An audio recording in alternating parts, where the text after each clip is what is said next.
Under NASA, the American space program has been a symbol of world leadership and national pride.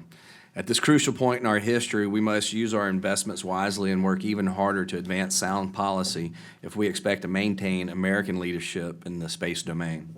To help NASA centers across the country engage with commercial industry and become better stewards of their underutilized infrastructure, we have introduced H.R. 4304, the NASA Enhanced Use Lease Authorization Act of 2019.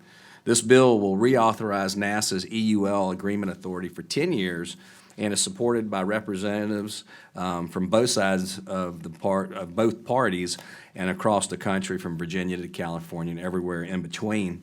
Administrator, can you elaborate on the ways NASA centers across the country have successfully used EUL agreements to reduce operating costs and improve NASA facility conditions?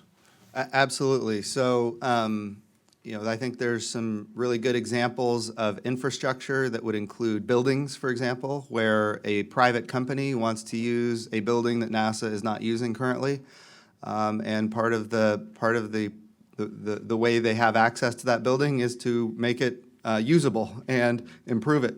And then, after a period of time, NASA has the rights to that building again in the future, or they could continue their lease. So these are all good things where NASA can partner with the private sector.